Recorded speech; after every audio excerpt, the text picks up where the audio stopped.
பீஸா கீழே விழுந்துருச்சு. அதை எடுத்து பாக்ஸ்ல போட்டு அந்த கஸ்டமருக்கு கொடுக்குறா.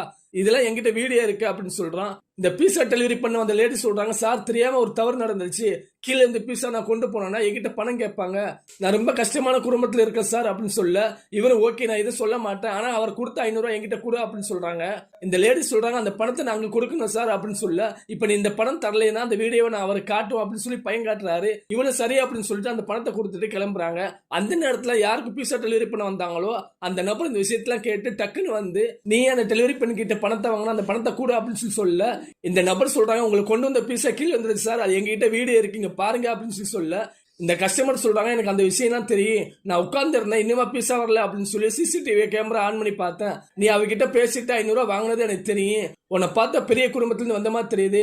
ஏன் அவகிட்ட 500 ரூபாய் வாங்கினா உனக்கு தான் அசிங்கமா தெரியல அப்படின்னு சொல்லி அந்த நபர் சொல்றாரு. அந்த பணத்தை கூட அப்படின்னு சொல்ல, இவரும் அந்த பணத்தை கொடுத்துட்டு இவகிட்ட மன்னிப்பு கேட்கிறாரு. இவளும் பரவாயில்ல அப்படின்னு சொல்லிட்டு அந்த கஸ்டமர் கிட்ட சாரி சொல்றாங்க. நான் தெரியாம பண்ணிட்டேன், மன்னிச்சுக்கிறேங்க சார் அப்படின்னு சொல்ல, இதை நான் பெருசா எடுத்துக்கிற மாட்டேன் அப்படின்னு சொல்லி இந்த கஸ்டமர் சொல்றாரு.